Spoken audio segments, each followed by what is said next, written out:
2024 का साल इतना ज़्यादा पेनफुल रहा स्टूडेंट्स और पेरेंट्स के लिए।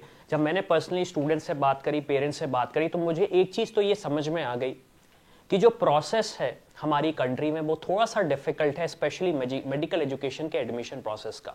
अब उस प्रोसेस में 3 एंटिटी हमारे पास हमेशा सामने आएंगी। स्पेशली हो सकता है 2025 में कोई चेंजेस हों, लेकिन मुझे ऐसा लगता नहीं कि कोई चेंजेस होंगे। ये 3 एंटिटी हमारे सामने आएंगी, और अगर इन एंटिटीज के कोई ऑफिशियल रिप्रेजेंटेटिव इस वीडियो को देख रहे हैं, तो मैंने काफी सारे स्टूडेंट्स से जब बात करी और मेरे पास कुछ सजेशन है, तो उन सजेशंस को मैं इस वीडियो में पुट करना चाहता हूं, ताकि एक सुधार आ सके सिस्टम में, ताकि जो स्टूडेंट्स एक जो पेन पॉइंट, एक मेंटल हरासमेंट से जाते हैं, फील करते हैं, वो चीज सॉल्व हो सके। सबसे पहली एंटिटी हमारे सामने आती है एनएमसी। एनएमसी का क्या रोल है? एनएमसी का रोल है पूरा गाइडलाइंस को फॉलो करवाना, मेक श्योर करना कि कॉलेज जो स्टैंडर्ड्स हैं, रेगुलेशंस हैं, उसे फॉलो कर रहे हैं। जो बच्चे एडमिशंस ले रहे हैं वो जेन्युइन स्टूडेंट्स हैं। ऐसा नहीं है कि कोई नॉन क्वालिफाइड स्टूडेंट एडमिशन ले रहा है, एक बहुत अच्छी बात है।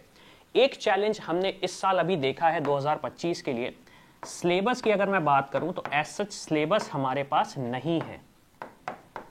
नीट 2025 में हमें क्या पढ़ना है, ये हम 2024 के सिलेबस में ही कर रहे हैं। अब कोई चेंजेस हैं, ऑब्वियसली बात है, अभी तो ऑफिशियल अपडेट नहीं आया है, लेकिन काफी सारे स्टूडेंट और काफी सारे यूट्यूबर्स ये चीज बोल रहे हैं कि इस साल ये आएगा, इस साल ये आएगा, इस साल ये आएगा। तो ऑफिशियली कोई अपडेट नहीं है सिलेबस का, तो एक स्टूडेंट्स का एक पेन पॉइंट है। तो हमें एक डेडलाइन सेट कर लेनी चाहिए कि सिलेबस अगर नेक्स्ट ईयर एग्जाम होना है तो उसका सिलेबस इस डेट तक आ जाएगा।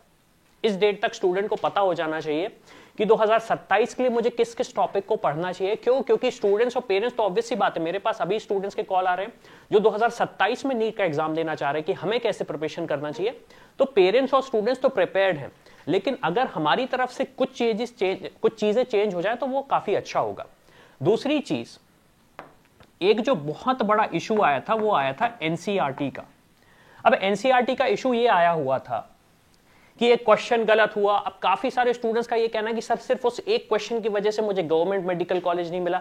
कुछ स्टूडेंट का कहना है कि सर सिर्फ एक क्वेश्चन की वजह से मुझे ड्रॉप लेना पड़ा। अब ये चीज कभी पब्लिक फिगर में आती ही नहीं है। मैंने बात करी स्टूडेंट से, मैंने पेरेंट्स से बात करी, तब जाके मुझे समझ में आई कि 4 नंबर सिर्फ एक क्वेश्चन से कितना ज्यादा चेंजेस आ जाता है एक फैमिली की लाइफ में। क्यों? क्योंकि मान लीजिए आपकी फैमिली में कोई डॉक्टर बनने वाला और सिर्फ बोल दिया जाए कि एक क्वेश्चन आपने गलत किया था, आप कट ऑफ में क्वालिफाई नहीं हो पा रहे, तो हमारे पास एक ऑफिशियली अपडेट आ जाए कि एनसीईआरटी का कौन सा वर्जन आपको पढ़ना पड़ेगा। ये चीज तो क्लियर है, हमें एनसीईआरटी पढ़ना है। लास्ट ईयर क्या हुआ, मतलब 2024 में क्या हुआ, एक क्वेश्चन गलत आया, एक एनसीईआरटी बोल रही है इसका आंसर ए है, दूसरी एनसीईआरटी बोल रही है इसका आंसर बी है। तो कंफ्यूजन हुआ, सुप्रीम कोर्ट तक गया, सुप्रीम कोर्ट ने डायरेक्शन दिया, डायरेक्शन के बेसिस पे एक रिजल्ट आया। तो नीट का रिजल्ट तीसरी बार आया और उसके बेसिस पे काफी सारे स्टूडेंट्स परेशान हुए, पेरेंट्स भी परेशान हुए। और जो स्टूडेंट्स को लगा कि मैंने तो एनसीईआरटी ए से पढ़ा था तो मेरा आंसर सही होना चाहिए, तो उनको डिसहार्टमेंट हुआ। तो मेरी रिक्वेस्ट ये भी है कि एक एनसीईआरटी का भी अगर डेडलाइन आ जाए कि हमें सिर्फ इस ही एनसीईआरटी से पढ़ना है। अब जो भी वर्जन हो, जो भी ईयर हो, जो भी पब्लिकेशन के टर्म्स एंड कंडीशन होती है, टर्मिनोलॉजी होती है, उसे हम ले डाउन कर दें तो काफी अच्छा होगा। तीसरी चीज जो स्टूडेंट्स समझते हैं और समझना चाहिए वो ये है कि addition, removal of MBBS seats में एक बहुत बड़ा कंफ्यूजन होता है। मैंने यूजुअली इस साल काउंसलिंग मैंने मतलब स्टूडेंट्स के साथ करी है, तो हमने देखा है, मान लीजिए राउंड 1 में हमारे पास 100 सीट्स हैं और 100 सीट्स में से 80 सीट्स फिल हो चुकी हैं, तो 20 स्टूडेंट को लगेगा मुझे तो एडमिशन मिलना नहीं है। मान लीजिए 140 स्टूडेंट है तो 40 स्टूडेंट्स को लग रहा है कि हमें सीट नहीं मिलना। राउंड 2 में एकदम से अपडेट आ जाता है 140 सीट का, फिर राउंड 3 में आ जाता है कि भैया 200 सीट्स हो गई हैं टोटल। तो जो स्टूडेंट राउंड 1 में ही ड्रॉप लेने का सोच रहे थे, क्योंकि उन्हें लगा सिर्फ 100 सीट है हमारे स्टेट में या फिर हमारे ऑल इंडिया में, कैपेसिटी ही नहीं है इतनी एमबीबीएस सीट्स की, तो हम क्या करें। तो मेरा सजेशन ये है, हालांकि मैं ये 2 या 3 बार बोल चुका हूं यूट्यूब चैनल पे, कि आपसे एक रिक्वेस्ट है, आप एक डेडलाइन बना दें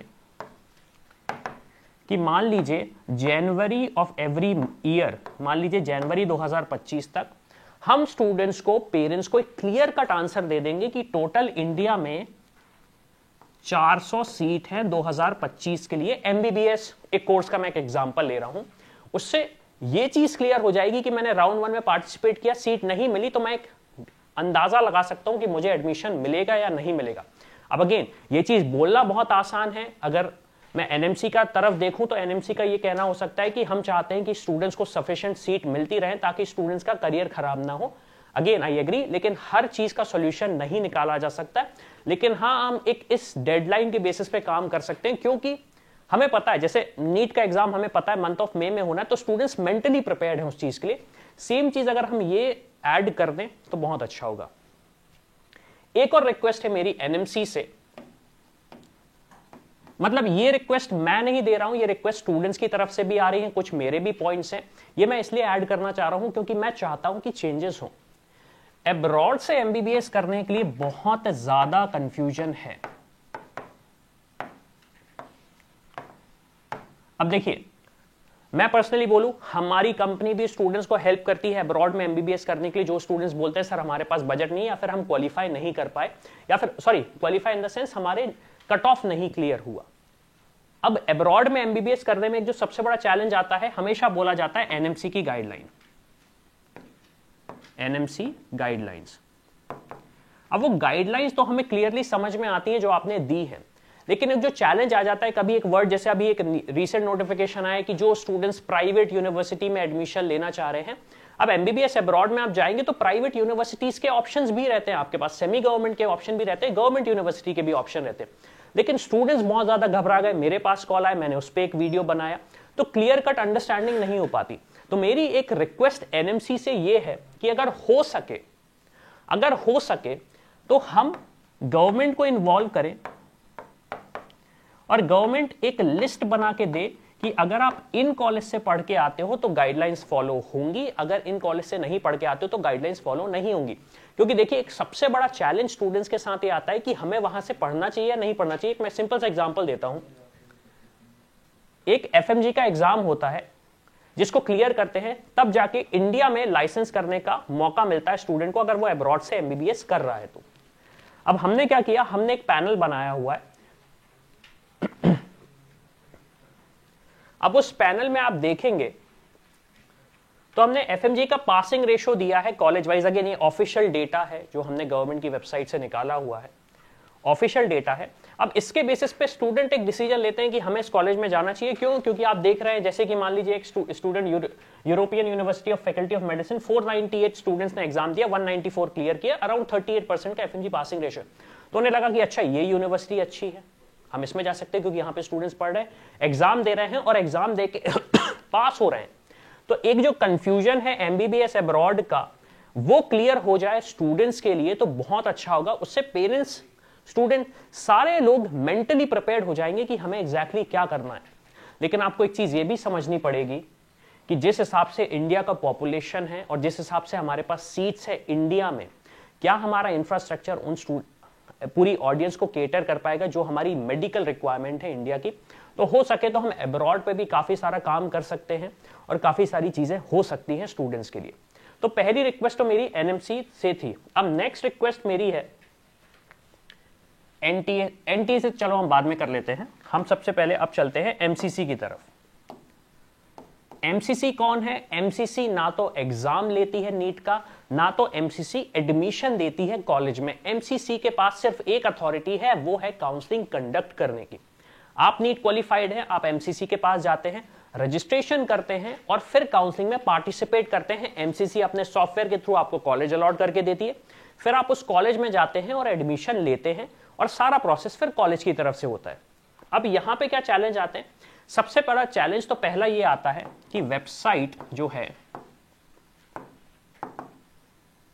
वो बहुत ज्यादा बगी है। मतलब एक सॉफ्टवेयर टर्म होता है बगी, मतलब प्रॉपर काम नहीं करती। कभी कैप्चा काम नहीं कर रहा है, कभी चॉइस लॉक नहीं हो रही। मैंने पर्सनली पेरेंट्स को हर 15 मिनट में अपडेट दिए हैं लास्ट डेट को कि अभी चॉइस लॉकिंग स्टार्ट नहीं हुई, हम 15 मिनट बाद ट्राई करेंगे, अभी चॉइस लॉकिंग स्टार्ट नहीं हुई, हम 15 मिनट बाद स्टार्ट करेंगे।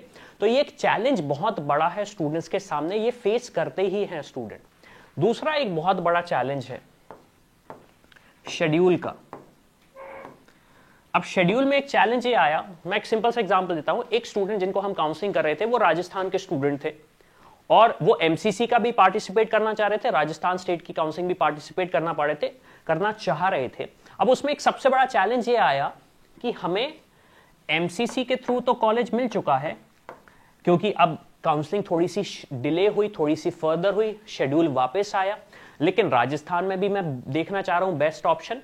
तो उस चीज में जगलिंग में बहुत बड़ा इशू आ जाता है। तो मेरी रिक्वेस्ट एमसीसी से ये है कि अगर हम शेड्यूल पे काम कर रहे हैं तो शेड्यूल एक ऐसा बना दें कि 15 तारीख से 20 तारीख तक एमसीसी का एडमिशन प्रोसेस होगा। एडमिशन प्रोसेस मान लीजिए 23 को खत्म हो जाएगा, तो 24 से लेके 29 तारीख तक एडमिशन प्रोसेस हम स्टेट का करा दें। अब अगेन बहुत सारी चीजें हैं, इतना बड़ा देश है, सारी स्टेट्स को इंक्लूड करना थोड़ा सा चैलेंजिंग हो जाता है, लेकिन अगर हम ये कर सके तो फायदा स्टूडेंट्स का होगा, फायदा हमारे देश का ही होगा। एंड अगेन आपके जो भी सजेशन है आप कमेंट कर सकते हो और सारी चीजें समझ सकते हो। और एक सबसे बड़ा चैलेंज स्टूडेंट्स के साथ ये भी आता है एमसीसी के साथ कि जो नोटिफिकेशंस आते हैं वो नोटिफिकेशंस में हमेशा बोला जाता है कि नोटिफिकेशन के लिए आप ऑफिशियल वेबसाइट को रेगुलरली विजिट करते रहे। अब देखिए आपको एक चीज ये समझनी पड़ेगी कि पेरेंट्स हैं, स्टूडेंट्स हैं, जो मेन काउंसलिंग के स्टेक होल्डर्स हैं, उनके लिए पॉसिबल नहीं है कि वो हर बार जाके वेबसाइट को रिफ्रेश कर सके। तो वो क्या करते हैं, वो हमारे जैसे यूट्यूबर्स के पास आते हैं और उनसे अपडेट लेने की कोशिश करते हैं। और हमसे क्या होता है, अगर काफी सारे यूट्यूबर से मिस इन्फॉर्मेशन चली गई या फिर गलत इन्फॉर्मेशन पोर्ट्रे हो गई तो बहुत ज्यादा लॉस होता है स्टूडेंट का। तो मेरी रिक्वेस्ट ये है कि नोटिफिकेशन है तो प्लीज आप ईमेल, व्हाट्सएप या एसएमएस के थ्रू नोटिफिकेशन भेज दें कि हमने एक न्यू नोटिफिकेशन लाया है, न्यू सीट्स ऐड हुई हैं, सीट्स रिमूव हुई हैं, सीट मैट्रिक्स अपडेट हुआ है, ताकि हमें मिल जाए नोटिफिकेशन। मान लीजिए आपने नोटिफिकेशन 7 PM पे दिया और उसके बाद आपने एसएमएस कर दिया, तो बाय 7:30 सारे स्टूडेंट्स ने वो नोटिफिकेशन रीड कर लिया और उन्हें पता है कि अब मुझे प्रिपरेशन कैसी करनी है। ये थोड़ा सा टेक्नोलॉजिकली चीज है, लेकिन ये है क्योंकि आधार कार्ड के इंफ्रास्ट्रक्चर में हम यूज कर रहे हैं, काफी सारी गवर्नमेंट इंफ्रास्ट्रक्चर में ये चीज यूज हो रही है। तो मेरी एक रिक्वेस्ट ये भी है एमसीसी के थ्रू। अब हम आ जाते हैं नई एंटिटी की तरफ जिसका नाम है एनटीए। अब देखो एनटीए के लिए आपको जो बोलना है वो आपके विचार है, मेरे पास कुछ सजेशन है जो मैं देना चाहूंगा। सबसे पहला सजेशन एनटीए को ये है, अगेन अब एनटीए क्या है, एनटीए ना तो आपको एडमिशन देता है ना एनटीए सिलेबस डिसाइड करता है। एनटीए का सिर्फ और सिर्फ काम है टेस्ट को कंडक्ट करना, टेस्ट को ऐसे कंडक्ट करना जिसमें फेयरनेस लगे और एक स्टूडेंट और एक पेरेंट फेथफुल रहे कि हाँ जो एग्जाम हुआ है उसमें सारी चीज फेयरली हुई है।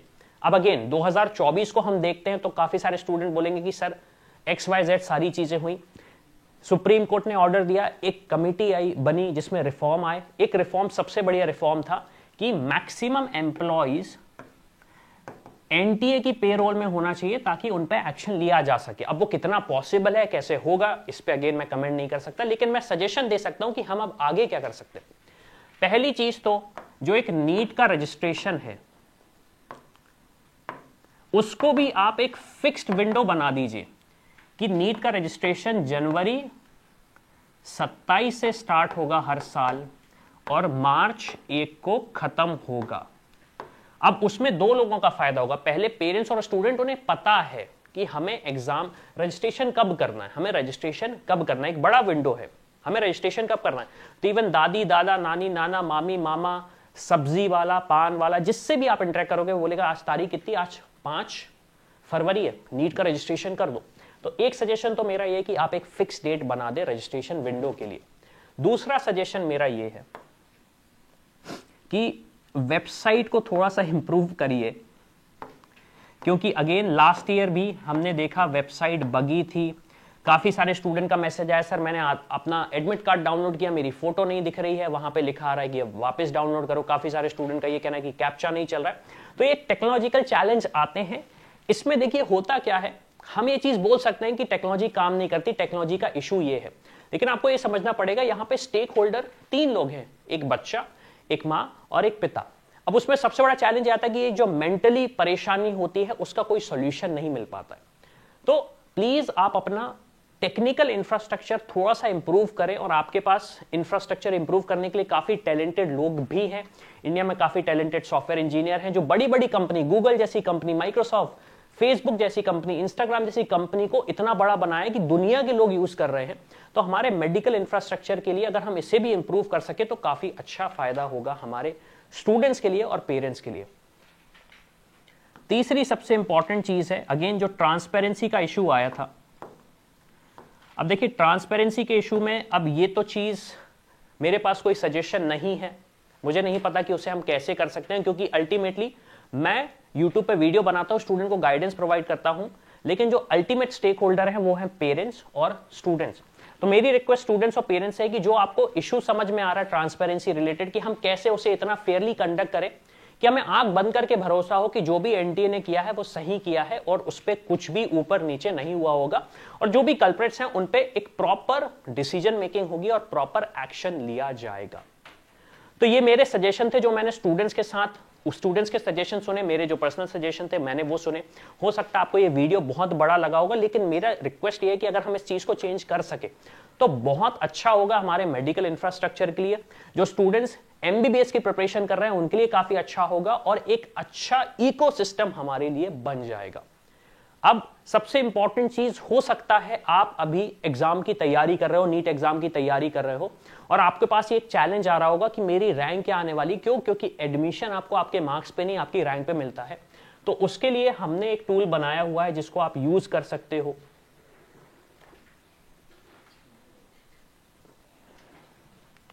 ये हमारा टूल है रैंक प्रेडिक्टर, इसको आप यूज कर सकते हो और समझ सकते हो कि अगर आपकी कोई रैंक आ रही है तो उस मार्क्स पे आपके कितने रैंक होगी। एंड अगेन एक्यूरेसी की तो मैं बात करूं तो एक्यूरेसी का तो चैलेंज ये है कि हम अभी भगवान तो है नहीं, तो हम ये तो नहीं बता सकते आपको कि एग्जैक्टली कितने नंबर आएंगे। मान लीजिए आपके 600 नंबर आ रहे हैं, तो क्या 600 नंबर पे आपको आपकी स्टेट पे कॉलेज मिलेगा? कट ऑफ के सारे वीडियोस हमने चैनल पे बनाए हुए हैं। आपकी रैंक लगभग 76,000 से 88,000 आएगी। क्या इस कैटेगरी या इस रैंक पे आपको कोई कॉलेज मिल रहा है? ये चीज फाइंड आउट करो और अपनी जर्नी को प्रॉपर करो। और कोई हेल्प चाहिए, चाहे वो इंडिया से एडमिशन रिलेटेड हो, अब्रॉड से रिलेटेड हो, काउंसलिंग रिलेटेड हो, एमबीबीएस हो, बीडीएस हो, जो भी हो, इन सारे क्वेश्चंस के लिए आप हमारी टीम को रीच आउट कर सकते हो। डिस्क्रिप्शन पे डिटेल्स दिए गए हैं। तो इसी के साथ मैं हूं अविनाश, मेरा काम है रास्ता दिखाना, उस पर चल के डॉक्टर बनना आपका। I hope you like this video. For more such videos, keep watching our channel and do not forget to like, share and subscribe.